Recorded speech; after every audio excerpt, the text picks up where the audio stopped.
I'm Vaidehi Jograna and my roll number is 19EN441. I will be presenting on the topic A Tale of a Tub by Jonathan Swift. So before understanding the tale, which is satirical in nature, we'll have to look at some of the facts on Jonathan Swift and also the background of the tale, as this will help us understand the tale in a better way. Jonathan is an Anglo-Irish satirist, essayist, poet and priest belonging to the 18th century. He was known as the master of the satire. Background of the tale. This tale was published in 1704. This tale has too many metaphors which makes it difficult to understand and hence is one of the masterly works of the author. This tale basically comprises of the following. It's an allegory based on religious differences. It's a satire on pedantry and false scholarship. Through this tale, Swift is trying to expose the hypocrisy of religion that was going on in 18th century in England. This tale primarily focuses on religion, so we can say that it is a prose parody. That means a piece of writing, drama or music which imitates the style of a famous person and some serious situations in a funny and a humorous way. Swift says that he wrote this tale because he was against the Anglican Church and was supporting Protestantism. But the nature of the tale is so that the nature of the tale is so satirical that it seems as if Swift is denouncing and blaming all the religions, not only Christianity but all the religions. The tale consists of a preface, 11 sections and a conclusion. So understanding the title. Tub is used by sailors in their ship for distracting the whales from damaging their ship. So in this tale, ship is used for the elite class of the English government and the religious struggles. Whale represents the mind of the reformers and the educated people who are trying to question the existing norms of the society as they think that they are attempting to rock the ship. Plot. In 11 sections, Swift talks about three brothers. Along with this, there are digressions in between. Digressions means going off the topic or discussing something that is not at all related to the topic. So tale keeps on altering between the two, that is the digressions and again the story of the brothers. The name of the three brothers are Peter, who is named after Saint Peter and he represents Roman Catholic Church. Martin, who is named after Martin Luther King, who represents the Church of England. Jack, that is named after Jack Calvin, who represents Puritanism. The father of all, Peter, Martin and Jack, is none other than the Almighty, and Will represents the Bible.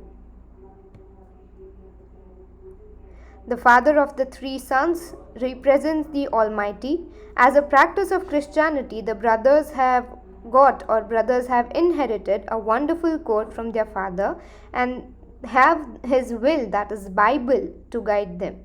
It was mentioned in the will that in order to protect their future from getting ruined, the brothers are not allowed to make any changes in the code. All of them abided by their father's word.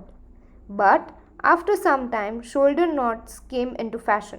So Peter decided to have a shoulder knot on his coat. Hence, Peter started looking for words like shoulder knots in his father's will. He found something close to this and he approved this alteration. When the other two brothers saw this, they also started making changes in their coat according to the trends. They also managed to get justifications for their changes in the court. Then comes section 3 with the first digression, which talks about a digression concerning critics. Here the writer talks about the differences between the critic and a true critic. A true critic is in support of the criticism and finds the mistake that are otherwise unnoticed by others. Section 4 revolves around the story of the brothers.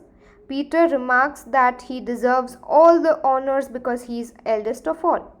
He buys a continent and he gives pardons to the accused. Peter becomes rich and well known. His other two brothers try to make him realize about his wrong deeds, but all their hard work goes in vain.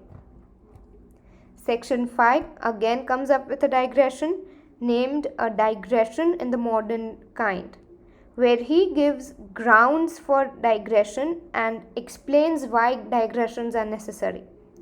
Section 6 talks about the brothers again. Peter is living a lavish life, but the other two brothers are poor. But now they fix the courts according to the wish of their fathers as mentioned in his will. They therefore remove all the embellishments from their court. Martin does it peacefully, but Jack does it in haste, and so Jack ruins the court. And the brothers this way start parting their ways.